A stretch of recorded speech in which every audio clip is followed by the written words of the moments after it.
घर का माहौल हमेशा की तरह नहीं था। हवाओं में भी जैसे बेचैनी थी। सरू के कदमों की आहट भी अब इस घर में अलग सी लगने लगी थी।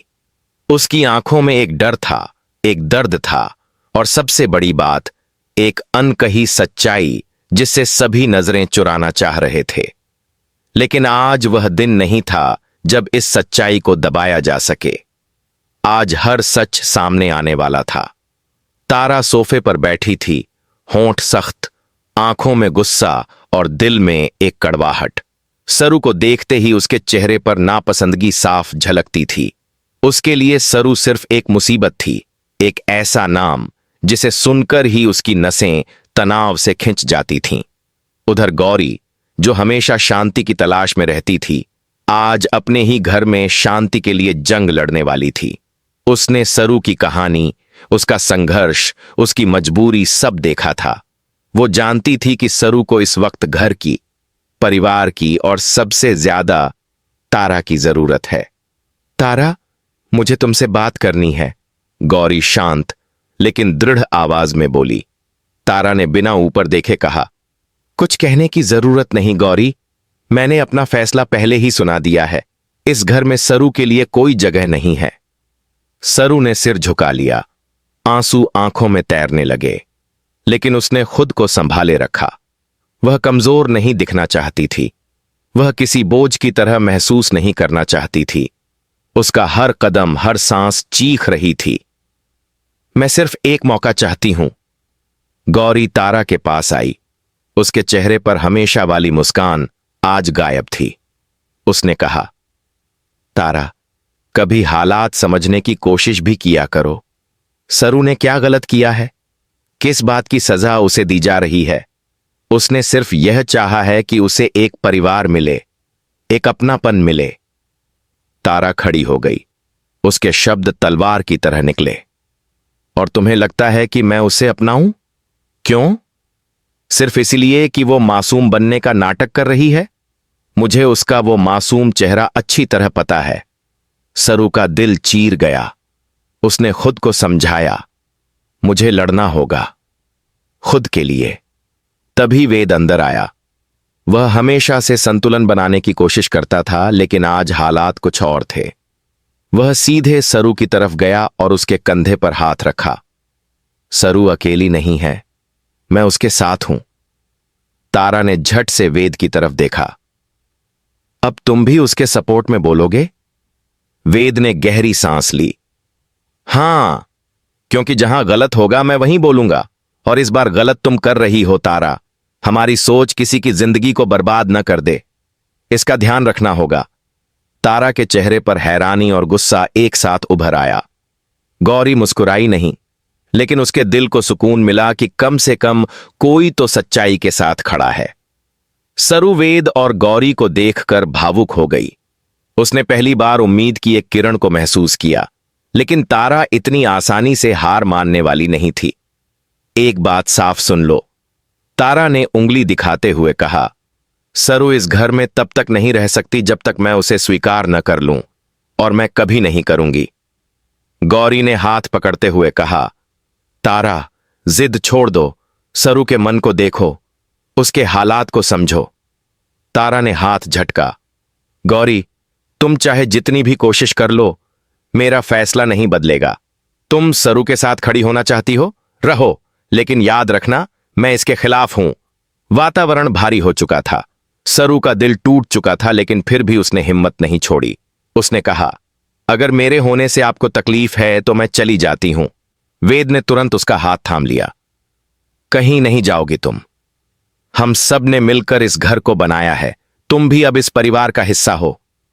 गौरी सरू के सामने आकर बोली, भागकर मत दिखाओ कि तुम कमजोर हो। तुम वही करो जो सच में मजबूत लोग करते हैं। सामना।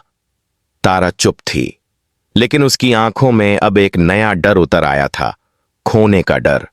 सरू ने आंसू पोंछते हुए कहा, मैं लड़ूंगी, लेकिन अपने लिए ही नहीं, इस परिवार के लिए। मैं साबित करूंगी कि मैं इस घर के लायक हूं। वेद ने दृढ़ता से कहा, और मैं हमेशा तुम्हारे साथ रहूंगा। टर्निंग पॉइंट तनाव से भरे इस माहौल में दरवाजा अचानक खुला।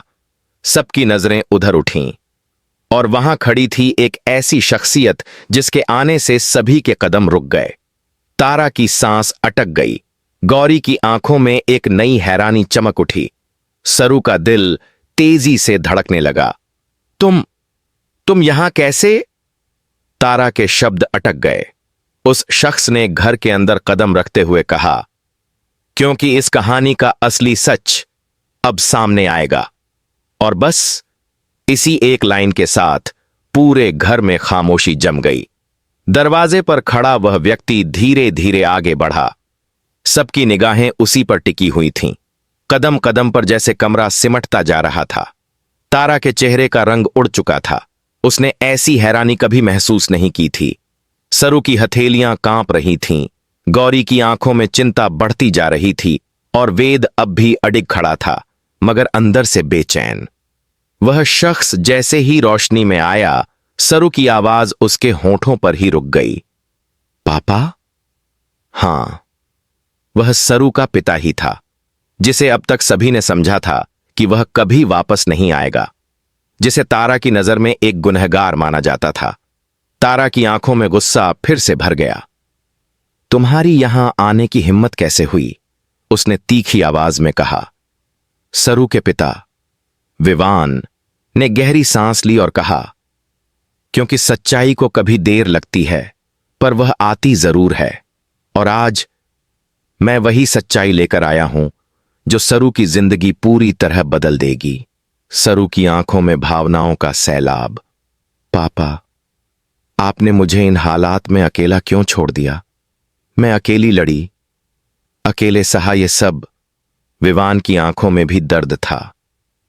बेटी, मैं मजबूर था। अगर मैं सामने आ जाता तो शायद तुम तक ये सच कभी पहुंच ही नहीं पाता। तारा ने व्यंग्य से कहा। और कौन सा सच है जो सिर्फ आप जानते हैं? सरू की मासूमियत का ढोंग या फिर आपकी चतुर से पत्ते पंपारी? वेद आगे आया। चाचा, कौन सा सच? कृपया साफ साफ बताइए। सच्चाई की शुरुआत विवान ने फर्श पर रखे बैग से एक फाइल निकाली। उसके पन्ने जैसे पूरे परिवार की सांस रोक रहे थे। ये वो सबूत हैं जिनसे साबित होता है कि सरू हमेशा सही थी। जिस गलती के लिए तुम उसे दोषी मान रहे हो, वह दरअसल किसी और की चाल थी। तारा हंसी। और वो चाल किसकी? मेरी? हां, कहिए। विवान ने सीधे जवाब दिया। हां। कमरा अचानक शौक से भर गया। सरू ने अविश्वास में तारा की तरफ देखा। गौरी और वेद चुप रह गए। तारा की गर्दन तन गई। ये झूठ है, साबित कर सकते हो? विवान ने सीसीटीवी वीडियो चलाया। उसमें साफ दिख रहा था तारा ने ही वो सब किया था जिससे सरू पर आरोप लगे। तारा खुद सरू की बदनामी की वजह बनी थी। सरू पीछे हट गई। उसके आंसू छलक पड़े। दीदी, आपने ऐसा क्यों किया? मैंने तो हमेशा आपको अपनाने की कोशिश की। तारा चिल्लाई। क्योंकि मुझे डर था। डर कि तुम इस घर में मेरी जगह ले लोगी, डर कि तुम सबका प्यार छीन लोगी। तारा का दर्द अब उबल चुका था। तुम्हारी हर मुस्कान मुझे ताना लगती थी। मुझे लगता था मेरा परिवार धीरे धीरे तुमसे भर जाएगा और मैं अकेली रह जाऊंगी। वेद ने गुस्से से कहा। और इसीलिए तुमने सरू की जिंदगी तबाह करने की कोशिश की, सिर्फ अपनी इनसिक्योरिटी के कारण? तारा की आंखें भर आईं। हां, मैंने गलती की, बहुत बड़ी गलती, लेकिन मैं बस डर गई थी। गौरी धीरे से बोली। डर प्यार को नहीं मिटाता तारा, लेकिन नफरत को जरूर जन्म देता है। सरू का फैसला, हर सच सामने आ चुका था। अब फैसला सरू के हाथ में था। विवान ने उसकी तरफ देखा। बेटी, अब तुम जो चाहे कर सकती हो। तारा को सजा दिलवाना, घर छोड़ना या इस परिवार को दूसरा मौका देना। सरू ने धीमे कदमों से तारा के पास जाकर उसके सामने खड़ा होकर कहा, दीदी, मैं आपको माफ कर सकती हूं, पर जो दर्द मिला है उसे भूलने में समय लगेगा। मैं इस घर में रहना चाहती हूं, पर आपकी नफरत के डर के बिना। तारा अपने घुटनों पर गिर पड़ी। सरू, मैं तुम्हें खोना नहीं चाहती। सरू उसे पकड़कर उठाते हुए बोली, तो फिर मुझे अपनाने की कोशिश करो। मैं अपनी जगह लेने नहीं आई, बस एक जगह चाहती हूं, आपके दिल में। सारा घर इस दृश्य को देखकर पिघल चुका था। वेद ने सरू की ओर देखा। उसकी आंखों में गर्व था, प्यार था, समर्थन था। Acceptance moment. तारा ने सरू के हाथों को मजबूती से पकड़ा। आज से तुम सिर्फ सरू नहीं, तुम मेरी बहन हो। गौरी की आंखों में खुशी के आंसू थे। यही चाहती थी मैं, यही उम्मीद थी, वेद ने मुस्कुराते हुए कहा। तो अब इस परिवार की कहानी नए सिरे से शुरू होगी। सरू ने राहत की सांस ली, जैसे उसके कंधों से भारी बोझ उतर गया हो। लेकिन ट्विस्ट अभी बाकी है। सब कुछ अच्छा लग रहा था। कमरा प्यार और मेल मिलाप से भर चुका था। तभी विवान ने कहा, एक बात और है जो तुम सबको जाननी चाहिए। सब चौंक गए। जो खेल तारा ने अकेले नहीं खेला था, उसके पीछे कोई और भी था। असल मास्टरमाइंड अब भी आजाद घूम रहा है। सरू के दिल की धड़कन फिर तेज हो गई। कौन? विवान के होंठों पर एक कड़वी मुस्कान उभरी। वो इस घर के बहुत पास है और वो नहीं चाहता कि सरू इस घर में खुश रहे। लाइट्स अचानक टिमटिमाईं। कमरा अंधेरे में डूब गया। किसी की रहस्यमयी हंसी की आवाज गूंजी। खेल तो अब शुरू होगा सरू। सरू ने मुड़कर देखा, पर वहां कोई नहीं था। वेद ने तुरंत सरू को अपने पास खींचा। डोंट वरी, मैं हूं ना तुम्हारे साथ। और इस तरह नई कहानी की शुरुआत हो चुकी थी, जहां अब असली दुश्मन सामने आएगा। एक बड़ा तूफान इस परिवार की जिंदगी को फिर से हिला देने वाला था।